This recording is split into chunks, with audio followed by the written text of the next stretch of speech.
Eh bien, peut-être un favori pour la victoire d'étape lâché, Laurent Belay.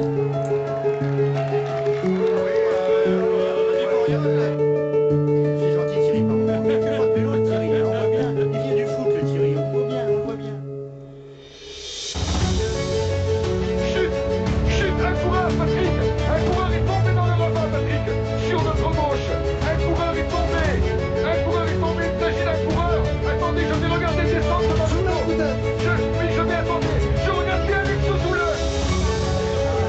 Avec l'attaque d'Antichlek, là, c'est Nibali le premier à sauter dans sa roue. Franchek juste derrière. Et Alberto Contador qui vient de partir. Lance Armstrong est lâché. Lance Armstrong est lâché.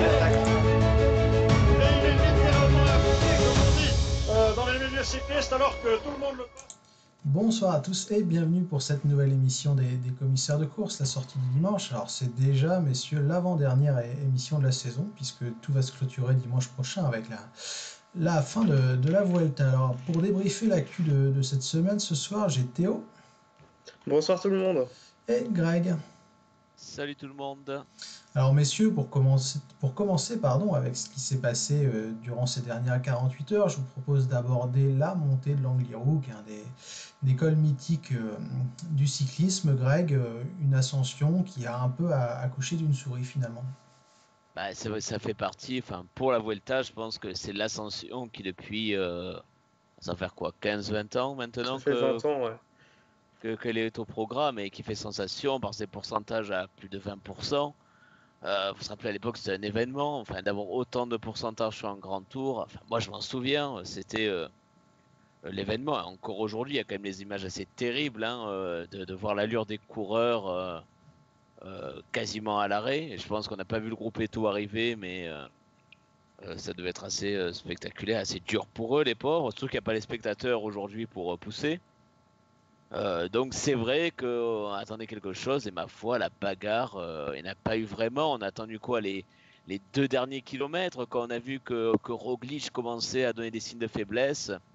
Ça s'est pas excité. On avait Hendrik Mas accéléré. On avait ensuite Hugh Carty qui a été, je pense qu'on en reparlera, mais c'est impressionnant, qui a l'arraché. Bien c'est finalement imposé. Mais c'est vrai qu'on attendait, je pense, un peu plus de bagarre, je pense. Est-ce que tu es déçu aussi, toi, Théo, de cette montée ? Ouais, je suis déçu. L'Angliru, comme disait Greg, c'est 4 choses. C'est la pente, c'est les écarts entre les coureurs, c'est le public partout qui cache même la trajectoire pour les coureurs, et c'est la météo aussi. Et là, on a quasiment rien eu de tout ça à part la pente. Sans public, c'était vraiment une ascension différente et elle perdait un peu de son côté mythique. Il n'y avait pas ces haies de supporters des deux côtés. Même chose, normalement quand on arrive au sommet, on voit le coureur sortir de la brume directement au niveau de l'arrivée. Là il faisait très beau, c'est pas de la faute de l'organisateur, c'est pas de la faute des coureurs, mais ça casse aussi un peu le mythe. Et surtout on s'est fait chier, hein. Il y avait je crois même pas 30 secondes d'écart entre les 7 premiers. Ça n'a pas bagarré très loin de l'arrivée. Alors je dis les coureurs font des efforts, mais quand même en tant que suiveur c'est un petit peu décevant, quoi. Mais sur Eurosport, il parlait, Greg, d'homogénéité en termes de niveau entre les 4-5 meilleurs. Est-ce que c'est pas ça finalement le problème, qu'on se rend un peu coup pour coup et qu'il n'y a personne qui est capable de vraiment créer des différences en montagne ? Oui, mais après, on ne sait pas. Je pense, comme on l'a dit la dernière fois, quand on voit que Roglic n'est pas à la fête, alors que c'est la Jumbo qui a contrôlé toute la montée. Peut-être qu'on parle de Vingegaard impressionnant, hein, quand c'est pas l'un c'est l'autre. Ou d'un Sepkus qui avait l'air aussi très costaud, hein, peut-être plus fort que son leader. Ça change aussi la course. Hein, c'est la stratégie aussi. La Jumbo fait évidemment peur en ayant 3 coureurs finalement dans les derniers kilomètres. Et c'est seulement quand on voit qu'il commence à donner des signes de faiblesse que ça donne des idées aux autres. Alors, à voir, il faut rappeler qu'il y a encore un contre-la-montre où Roglic sera le favori. Et peut-être qu'en attaquant plus tôt, alors évidemment, c'est plus facile à dire quand on est dans le canapé, mais il ne faudra pas avoir de regrets à la fin du tour. Alors, La Vuelta. avant d'évoquer la Vuelta des Français, puisqu'elle est assez intéressante, je trouve, je voulais parler avec vous de Chris Froome, Théo. Alors, je ne vais pas dire qu'on le retrouve à son meilleur niveau, parce qu'on est bien loin de ça. Mais est-ce que ça fait pas un petit peu plaisir, je veux dire, qu'on aime ou pas le coureur, après une très lourde chute, de le voir au moins ne plus être anonyme, hein, entre guillemets. Oui, en fait, enfin, Chris Froome qui redevient humain, ça fait plaisir et surtout, enfin, c'est surtout le contraste avec le début de Volta où, ben, excusez-moi un peu l'expression, mais ça faisait un peu pitié en fait pour un coureur de son niveau, ça faisait de la peine de le voir là. Alors, comme dit, alors je l'avais dit avant le tour, enfin plutôt dans la saison quand on avait discuté de Chris Froome, est-ce que Chris Froome va devenir un coureur romantique? Peut-être que l'an prochain, et ce sera un coureur isolé qui attaquera de loin. On ne sait pas, on peut pas savoir s'il va revenir vraiment à son niveau, mais en tout cas, voilà, le voir mettre vraiment, faire vraiment mal aux gens, parce que dans l'avant-dernière ascension, il a roulé peut-être pendant 1 kilomètre, mais contrairement à ce qu'il faisait lors des courses de préparation en août, Oui, il a où fait il mal. roulait et que personne n'était lâché, là il a fait vraiment mal. On a vu Solaire être lâché, on a vu aussi Godu par exemple beaucoup reculer. Donc voilà, après 2 semaines de course, Chris Froome, il n'est pas à son niveau, il n'est même pas au niveau des meilleurs équipiers, mais il est revenu à un niveau décent, quoi, et ça fait plaisir. Pour rebondir un peu sur ce que disait Greg, sur le fait que le train de Jumbo faisait peur à tout le monde, je pense que, encore une fois, et c'est pas pour trouver des excuses aux coureurs, c'est aussi une histoire de configuration des forces. Et oui, tous les coureurs ont le meilleur niveau, et surtout, peut-être le coureur qui était le plus fort aujourd'hui, Hugh Carty, il n'était pas dans une position où il devait absolument attaquer et reprendre du temps parce qu'il ne savait pas qu'il était le plus fort. Le coureur qui devait attaquer, c'était Carapaz. Il était un peu en difficulté toute la journée. Quand il a vu que Roglic était aussi en difficulté, il a attaqué. Et pourtant, il n'a pas réussi à faire des gros écarts. Et au final, il reprend que 10 secondes et il se fait dépasser par Carty et aussi par Vlasov et par Mas, quoi. Alors messieurs, je vous propose de passer à la Vuelta des Français. Tout d'abord, on va faire l'instant Théo, après l'instant norvégien des Robins des Bois, on va passer à l'instant Théo. Théo, victoire de David Gaudu hier, son premier succès lors d'un grand tour.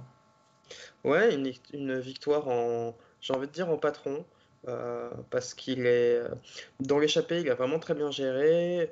Il a participé au coup, mais il s'est surtout appuyé sur son équipier.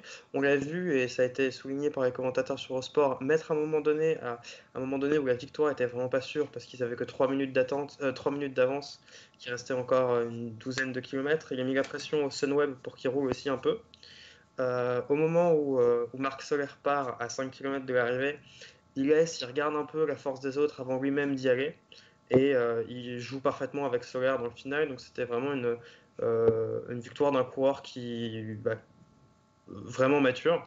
Alors, il y avait beaucoup d'émotions à l'arrivée parce que je pense que David Gaudu est un peu déçu de son Tour d'Espagne. Euh, il avait commencé vraiment son Tour d'Espagne vraiment de manière difficile et en fin de première semaine à Formigal, il semblait revenir dans le rythme. Par contre, je crois que c'était dès mercredi, il a de nouveau perdu plus de 2 minutes sur une ascension. Donc je pense qu'il est un peu déçu de sa forme et il doutait peut-être même de sa capacité à tenir le rythme des meilleurs. Hier, ça lui a fait du bien. Après, une victoire sur un grand tour, c'est très important, mais Gaudu, il venait sur ce grand tour pour un peu se tester pour le classement général. Est-ce que c'est vraiment concluant? Pas vraiment. Est-ce qu'on peut l'enterrer définitivement? Non plus, quoi. Mais même aujourd'hui, par exemple, il est loin du niveau des meilleurs. Alors, il a lâché très tôt, il a un peu fait une montée en négatif split, il a remonté pas mal de gens. Il termine devant Guillaume Martin, notamment, alors qu'il lâchait bien plus tôt.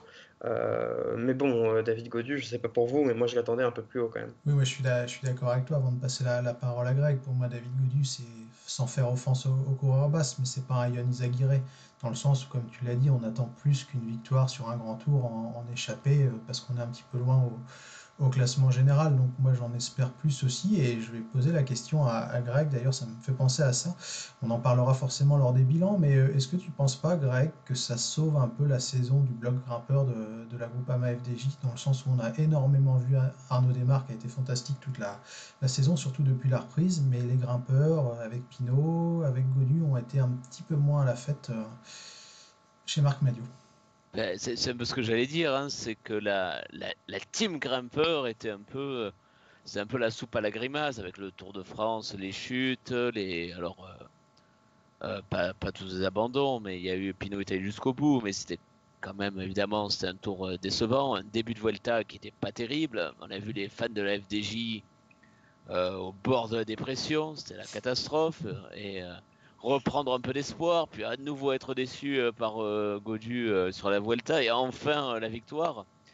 Oui, voilà, c'est vrai que ça aurait été une année compliquée, je pense, enfin, à part pour Desmar évidemment, mais je parle pour quand tu parles du bloc grimpeur, voilà, pour le bloc, pour l'équipe qui est censée jouer le classement général et les victoires des victoires d'étape en montagne, ça aurait été une année compliquée. Et que voilà, cette victoire leur fait du bien. On l'a entendu crier hein, au moment de son arrivée. Je pense que ça voulait dire pas mal de choses. C'était aussi voilà, la victoire de l'année, même sa victoire. Voilà, parce qu'il avait jusqu'à présent, c'est le Tour de Romandie l'année dernière. Sinon, il y a pas de victoire chez les pros. Si, il a gagné sur le Tour de l'Ain une étape où il part avec Pinot. Exact. Mais bon. Mais Donc c'est c'était un sa petit troisième peu. victoire pro. Ouais. Exact. Alors pour continuer sur les Français, Greg, je vais te laisser la main. Moi, j'ai vu un Guillaume Martin qui m'a fait plaisir, mais je me suis posé une question tout à l'heure quand on préparait l'émission. Est-ce que Guillaume Martin, il court après le bon lièvre? Dans le sens où un maillot à poids sur le Tour de France, ça peut être intéressant parce qu'il y a un petit prestige qui va avec, etc., surtout sur son tour national. Mais est-ce que Guillaume Martin, et peut-être que je me trompe, hein, tu vas pouvoir nous éclairer là-dessus, ne se trompe pas un petit peu d'objectif en visant ce maillot à poids qui finalement médiatiquement rapporte très peu, puis bon, sportivement je pense que tout le monde s'en fout un peu. Est-ce qu'il ne devrait pas plutôt viser une victoire d'étape parce qu'on voit qu'à force de se battre en haut d'école, il est souvent un peu juste au moment où il faut jouer la victoire hein, face à ses concurrents dans les échappées. Ah, peut-être, oui, je me pose aussi la question. Bah, après, c'est la tradition Cofidis, hein, c'est un peu l'héritier de David Moncoutier dans cette position-là. Oui, bah peut-être. Après, c'est vrai que c'est toujours ces classements intermédiaires, enfin ces classements annexes, comme on dit. C'est toujours pas tout le monde y accorde de l'importance. Je sais pas dans la dernière semaine s'il aura beaucoup de concurrents, mais après, ça lui permet aussi, je pense, lui d'avoir moins de pression. C'est-à-dire se concentrer sur l'école intermédiaire, sur peut-être, et même comme ça, il aurait très bien pu gagner une étape aussi en étant dans une échappée. Donc voilà, il s'est trouvé, je pense, un objectif à sa mesure.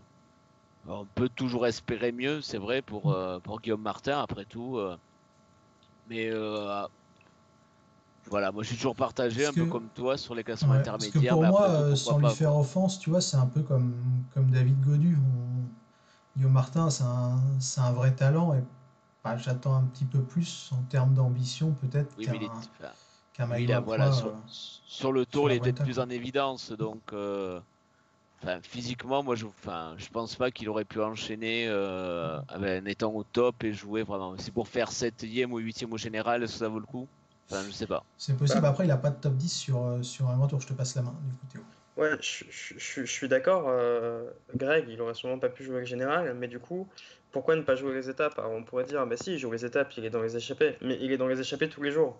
Donc en fait, il fait une performance physique incroyable. Enfin, l'étape d'aujourd'hui, son étape aujourd'hui, elle est hallucinante parce il était déjà devant hier, et il était devant quasiment toute la semaine. Mais justement, si t'es pas absolument exceptionnel, surtout dans les premières semaines d'un grand tour, en troisième semaine, il y a tout le temps les mêmes mecs à l'avant, mais si t'es pas une jambe au-dessus de tout le monde, tu peux pas gagner si tu fais des efforts tous les jours.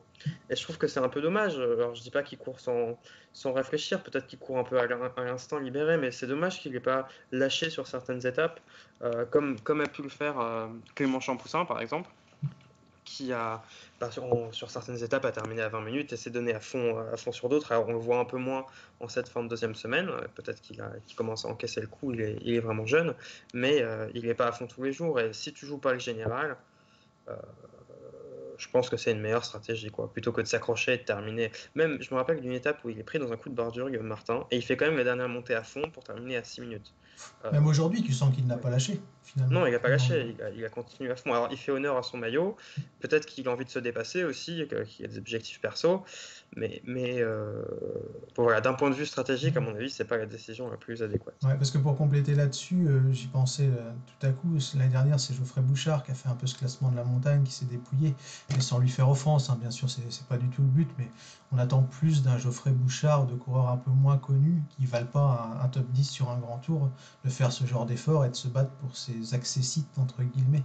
Donc c'est là où enfin, j'avais mon interrogation et je repasse la parole à Greg si tu veux finir là-dessus, à moins que tu veuilles parler directement de Clément Champoussin, justement, que Théo Non, évoque. après, il reste encore une semaine, alors même si elle est moins montagneuse, Hein, peut-être que maintenant, vu qu'il a relativement une avance, il a une avance assez confortable, peut-être qu'il va un peu changer ses objectifs. Ouais, c'est possible. Les Champoussin, du coup, Greg, qu'est-ce que ça t'a inspiré, les belles performances du jeune coureur français? Eh ben, pareil, c'est aussi un coureur voilà, qu'on attendait. Hein, finalement, la nouvelle génération qu'on attendait, c'est vrai que le voir faire deux top 10, le voir à l'avant dans des étapes compliquées, c'est ce qu'on attend maintenant. Ils ont 22 ans, on attend que. On est en retard maintenant, c'est un vieux presque par rapport à certains à d'autres. Il est presque vieux, donc oui, ça fait plaisir de voir une nouvelle génération de coureurs français euh, pour prendre la relève, parce que certains, les Pinot, les Bardet, euh, maintenant c'est quasiment des ancêtres quand on voit les Pogacar et les Evenepoel, donc faut bien le renouveler, donc le voir à son avantage fait quand même plaisir.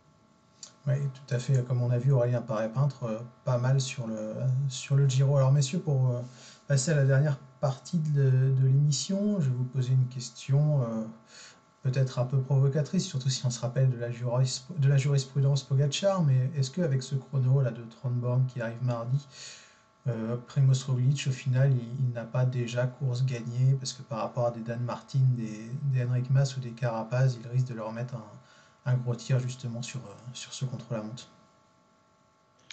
Alors, la raison me pousse à dire que, alors, il n'a pas course gagnée, mais qu'il est l'énorme favori désormais, euh, même si, euh, même s'il n'a pas beaucoup d'avance. La dernière semaine est vraiment très light et il va y avoir que vraiment deux étapes pour lesquelles, enfin, qui vont avoir une incidence sur le général.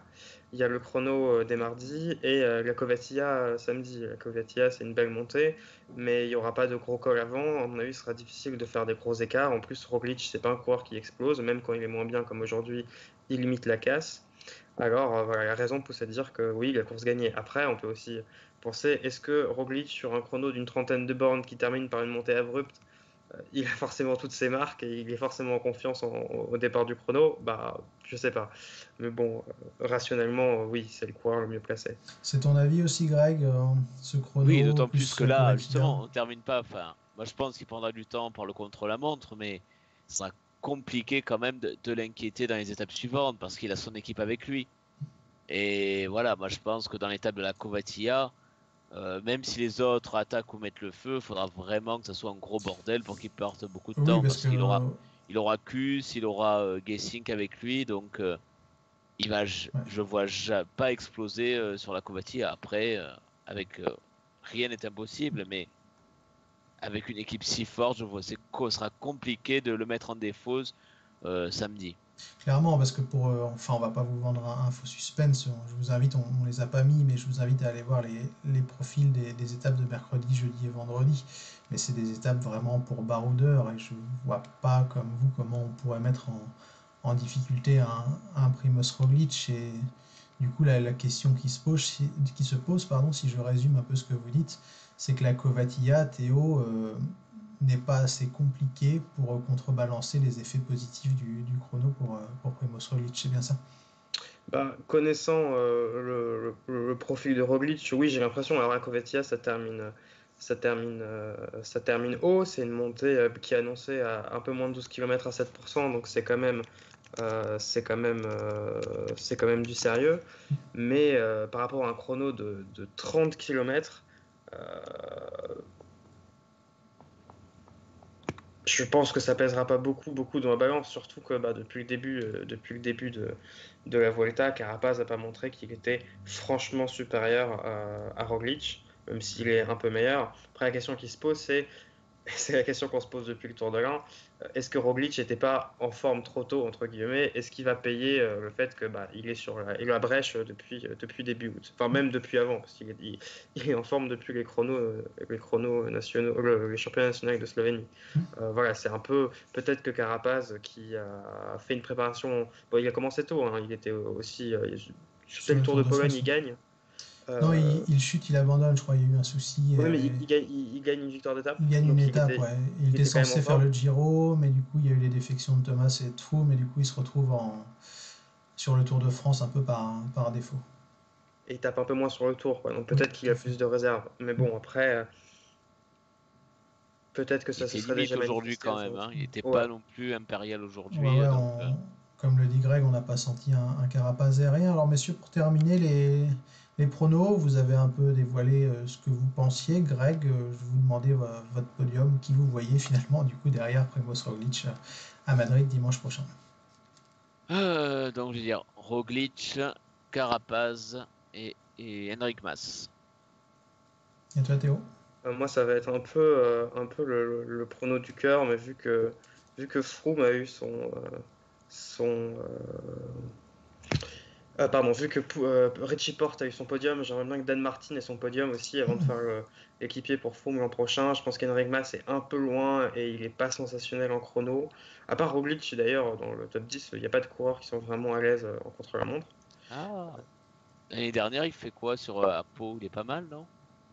Je crois qu'il n'était pas si mal que ça. J'ai un souvenir. Il me semble qu'à la planche, il n'était 9e. pas si pire non plus. Oui, après, À voir, à vérifier. Là, il est à plus j'avoue que j'ai d'une pas. minute de Dan Martin, hein. Ouais. Mais voilà, je pense que le podium va se jouer entre Carty et Dan Martin. Mas aussi est en forme et il a fait le tour à fond. Il risque d'être un peu fatigué, je pense. Eh ben moi, je vais miser sur une victoire de Richard Carapaz. Je crois pas forcément, mais sinon c'est pas drôle, donc je vais essayer de donner quelque chose d'un petit peu différent. J'ai l'impression que Roglic est un peu à la peine physiquement, enfin, toute proportion gardée, bien sûr, parce qu'il est quand même deuxième du classement général, mais ouais, allez, j'espère en même temps, parce que j'aime bien Richard Carapaz, donc c'est plus là, hein, pour une fois, un prono du cœur. Ouais, Alors, tout messieurs, dépend si la Movistar court intelligemment ou pas aussi. Ça, c'est Ouais. ah oui, parce que ça, s'ils c'est font, l'autre élément. Que va faire la Movistar? que va faire la Movistar? Il l'a dit, Guillaume Di Grazia, faut pas faire de Movistar bashing d'ailleurs. Je crois qu'il s'était fait reprendre sur les réseaux sociaux aujourd'hui. Bref, messieurs, il me reste à vous souhaiter une bonne soirée et puis on se donne rendez-vous dès demain parce que finalement, on a la présentation du Tour de France ce soir à 20h30 et c'est pour ça qu'on a avancé notre émission. Donc nous, demain soir, on débriefera le parcours du Tour qui s'élancera de Bretagne pour passer, je pense, par le... Attention, hein, si vous voulez pas être trop au courant du parcours avant, ne m'écoutez pas, mais je pense qu'on va passer par le centre, ensuite les Alpes par le nord, et puis le Ventoux, et enfin les Pyrénées qui devraient avoir la part belle. Info, il y aura les Alpes et les Pyrénées. Il y aura les Alpes et les Vélo club. Info Pyrénées, exclusive. Info Vélo Club, c'est parti. et il y aura un chrono autour de Libourne, donc attention à Primoz Roglic, encore une fois, pour un chrono avant l'arrivée à Paris. Ce sera tout plat là. Bref, rendez-vous du coup à 20h30 sur veloclub.net pour le parcours du Tour de France. On ne présentera pas les profils parce qu'on les aura pas tous, mais toutes les infos qu'on aura. Et nous, on vous donne rendez-vous demain soir pour débriefer ce parcours du Tour de France 2021. Bonne soirée à tous et au revoir. Bonne soirée, ciao. Au revoir.